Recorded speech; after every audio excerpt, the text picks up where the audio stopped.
네, 아침 저녁으로 서늘한 바람이 부는 가을입니다. 이맘때 이유 없이 외로움, 고독함을 느끼는 분들 많으실 텐데요. 우리는 왜 가을에 유독 우울감을 느끼는 걸까요? 추석 이후에 명절 증후군에 시달리는 분 많으실 겁니다. 어떻게 극복하면 좋을까요? 정면 인터뷰에서 가을 우울증과 명절 증후군 극복 방법을 알아보는 시간 갖도록 하겠습니다. 이남희 심리분석연구원장 연결하겠습니다. 원장님, 안녕하세요. 네, 안녕하세요. 네. 사람들이 흔히 가을을 탄다 이런 표현 많이 하는데요. 네. 이 가을에 더 우울증을 느끼거나 고독함을 네. 느끼기가 쉬운 게 사실입니까? 실제로 우울증이 좀 증가하는 경향이 있어요. 네. 몇 가지 이유가 있는데 첫 번째로는 그 일조량의 변화입니다. 그러니까 여름에 햇빛을 충분히 쬐 수 있는데요. 봄, 여름은. 근데 가을부터는 일조량이 줄고요. 네. 그러면서 이제 비타민 D 형성도 잘 안 되고 또 이제 그 밤에 수면 시간이 아무래도 길어지잖아요. 네. 그러면서 또 활동량도 조금씩 줄어들고 하는 그런 생리적인 게 있고요. 네. 또 중요한 거는 이제 여름 휴가 또 추석 이런 휴가 증후군이 있습니다. 그래서 네. 뭐 외국에서는 포스트 베케이션 신드롬이다, 뭐 포스트 할러데이 신드롬이다 이렇게 얘기를 하거든요. 네. 그래서 뭐 한국이나 외국이나 다 마찬가지로 휴가 끝에는 여러 가지 상처들이 좀 있어요. 네. 뭐 경제적인 압박도 있고요. 또 휴가 때는 다들 모여서 좋지만 또 그만큼 갈등도 더 깊어질 수도 있고. 네. 그다음에 이제 우리나라의 경우는 이제 가을이 어떤 계절이냐면 이제 취업이라든지 결혼이라든지 또 뭐 전세나 뭐 주거가 이동이 된다든지 또 졸업이라든지 이렇게 한 해를 마무리하는 거를 준비할 때가 되는 거거든요. 네. 그래서 그런 게 또 있고 또 이제 한참 그 실록이 뭐 아주 푸르를 때는 초록색이 주는 효과가 있는데 네. 그 가을이 되면 이제 낙엽이 이제 지잖아요. 그리고 전체적으로 색조 자체가 가라앉기 때문에 그 색깔이 주는 또 그 효과도 있습니다. 이게 네. 원장님 말씀 듣고 보니까 막연한 게 아니라 네. 상당히 과학적, 뭐 생리적, 또 사회적, 미학적 네. 이유들이 있는 거였군요. 네, 그럼요. 네. 그러면은요, 원장님, 네. 이 우리가 우울증이라고 쉽게 표현하긴 합니다만, 네. 이 우울증을 겪게 되면 어떤 증상이 나타나나요? 그러니까 세 가지로 나눌 수가 있어요. 이제 첫 번째가 생리적인 변화입니다. 네. 그게 이제 수면, 뭐 식사, 배변 이런 그 기초적인 거에 흔들림이 와요. 그러니까 식사를 너무 적게 한다든가 또는 너무 많이 한다든가 네. 또 잠도 중간에 자꾸 깬다든가 너무 일찍 깬다든가 너무 많이 잔다든가 뭐 이런 거. 또 배변도 변비, 설사 이렇게 반복적으로 이제 과민성 대장증후군 같은 게 생긴다든가 네. 또는 이제 부부관계가 잘 안 된다든가 하는 생리적인 변화가 있고 네. 그 다음에 오는 게 정서적인 변화가 있어서 왜 괜히 쓸데없이 눈물도 나고 또 까칠해져서 자주 싸움도 하고 네. 이유 없이 화도 나고 또 가끔가다 이제 죽고 싶다는 생각도 하고 뭐 또 주변 사람에 대한 원망, 뭐 증오, 분노 이런 것도 많아질 수 있고요. 이제 행동 변화인 경우에는 실제로 뭐 술을 많이 마시러 다닌다든가 또는 뭐 여러 가지 중독 증상, 뭐 도박이라든지 약물이라든지 이런 걸 찾을 수도 있고요. 또 부부싸움을 많이 한다든가 아이들한테 또 직장 상사나 부하 직원한테 화를 많이 낸다든가 뭐 이런 또 그 과속을 한다든가 뭐 또 도벽이 생긴다든가 뭐 그런 행동 변화가 올 수 있죠. 그렇군요. 지금 말씀해 주신 게 그러면 생리 그리고 정서 심지어 행동까지 변화가 나타나는군요. 그런데 지금 우리가 이제 가을에 나타나는 우울증 이렇게 얘기했는데요.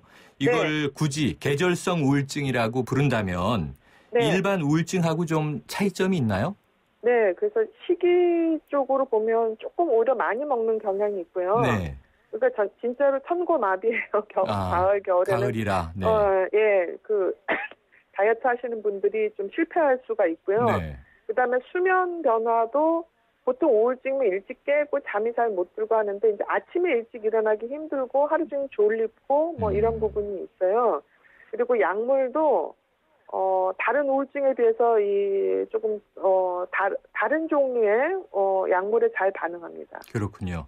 자, 그렇다면요. 평소에는 밝고 굉장히 이제 건강하던 사람들도 가을에 부쩍 우울증을 겪는 경우들도 있나요? 근데 그게 이제 평소에 밝은 게 과연 항상 건강해서 밝은 건지 아니면은 이제 가면 우울증이라고 있거든요. 네. 그래서 속에는 우울증인데 그거를 감추고 있다가 이제 참다 가을에 나오는 건지 그거는 좀 봐야 되고요. 네.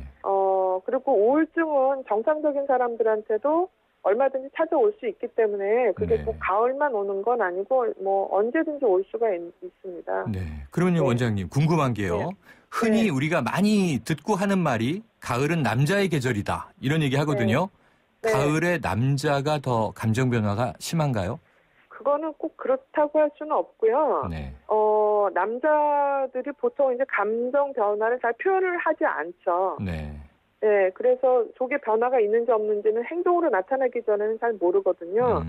그런데 이제 가을이 되면 남자들이 감정을 표출할 수 있는 그런 그 계기들이 좀 있어요. 네. 그러니까 추석 때 예컨대 오랫동안 자동차를 끌고 가는데 이제 옆에서 뭐 부인이 좀 짜증나게 한다든가, 네. 뭐 집에서 뭐 고부 갈등이나 장서 갈등 이런 게 있다든가 하면 그 평소에는 누르고 있던 그 감정들이 이제 충동적으로 나올 수가 있는 거죠. 그렇군요. 네. 이해가 됩니다. 자, 그러면요, 원장님 중요한 건 네. 이걸 이겨내야 되고 극복해야 되는데요. 네. 이 우울감을 좀 이겨낼 수 있는 방법 알려주시죠. 우선 이제 좀 전략적으로 사고를 해야 되는데요. 네. 첫 번째는 일단 자기가 우울하면 그걸 인정을 하는 것부터 들어가야 됩니다. 네. 그러니까 우울증은 부끄러운 병도 아니고 뭐 정신의 감기다 이렇게 얘기를 하기 때문에 네. 내가 지금 우울하면 나 우울하다 하고 자타로 공인을 하셔도 된다는 거. 네. 그게 첫 번째고요. 그다음에 이제 원인을 직시해야 되죠. 그러니까 뭐 예컨대 내가 지금 직장이 없단 말이에요. 네. 그런데 빚만 자꾸 생겨요. 네. 그러면 우울해지잖아요. 그렇겠네요. 그러면 하다못해 가서 아르바이트라도 해서 돈을 버는 게 원인을 직시하는 거고요. 네. 아, 나는 지금 우울하니까 일주일에 한 번씩 가서 요가를 한다. 네. 그러면 그 요가 할 때만은 모든 걸 다 잊어버린다 하는 네. 거는 우울증의 원인을 직시하지 않는 거죠. 네. 네, 그래서 그거를 이제 내 원인이 예컨대 뭐 내가 뭐 누구한테 이유 없이 뭐 학대를 당한다. 네. 그러면 학대를 당하고 밖에 나가서 다 푼다 하는 네. 거는 원인을 직시하는 게 아니고 학대 가해자에 대한 뭐 고발을 한다든가 네. 도움을 청한다든가 하는 식으로 이제 원인을 직시하는 것이 이제 두 번째 전략이고. 네. 세 번째로는 그 우울증을 풀 수 있는 큰 방법을 찾지 말고 좀 쪼개서 생각할 필요가 있어요. 네. 그러니까 예컨대 공부가 잘 안 돼. 그래서 우울해. 그러면 공부를 어느 날 하루아침에 갑자기 잘할 수는 없어요. 네.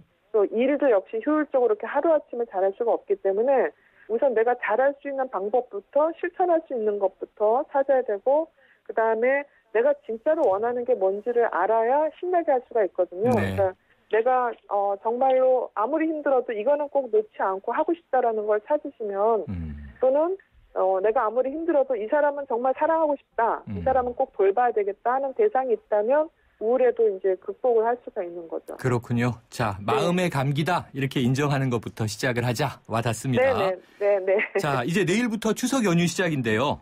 네. 자, 명절이 끝나고 나면 일상으로 복귀할 때 아주 마음이 뒤숭숭합니다. 이 명절 증후군 많은 사람들이 겪고 있죠? 네, 그렇죠. 네, 근데 그 뒤집어 생각하면요. 네. 명절 때 너무 행복하면 다시 일하러 가기 싫을 거예요. 네. 그러니까 많은 분들이 차라리 일하는 게 낫다라고 생각하시는 분들도 있어요. 네. 네, 그리고 이 명절 증후군이 어찌 보면은 몇 년 전보다는 조금 줄어든 것 같아요. 네. 그러니까 왜 그러냐면 이제 많은 사람들이 하도 명절 증후군 떠드니까 좀 서로 조심하고요. 네. 그다음에 이제 젊은 사람들부터 요새는 좀 나이 드신 분들도 그러는데 네. 그런 관습적인 명절이 아니라 상당히 창의적으로 독특한 명절을 또 나름대로 즐기시는 분들이 있더라고요. 그러니까 그것도 한 가지 방법이고 네. 그다음에 이제 명절 때 여러 가지 갈등을 겪은 것은 실은 그게 애정의 한 표현이거든요. 그러니까 뭐 나한테 관심이 있기 때문에 기분 나쁜 얘기를 하는 거고 나한테 애정이 있으니까 뭔가를 좀 해주려고 하다 보니까 그런 상처들이 생기는 거니까 이제 그런 부분을 접고 그다음에 중요한 거는 이제 과거는 바꿀 수가 없기 때문에 미래거든요. 그러니까 기왕에 이번 명절이 이렇게 기분이 나빴다 하면 네. 크리스마스 휴가를 어떻게 즐겁게 예. 보내느냐에 좀 초점을 맞추시는 것도 방법이고요. 네, 자, 마음먹기 나름일 것 같습니다. 원장님, 오늘 네. 말씀 감사합니다. 네, 감사합니다. 지금까지 이남희 심리분석연구원장이었습니다.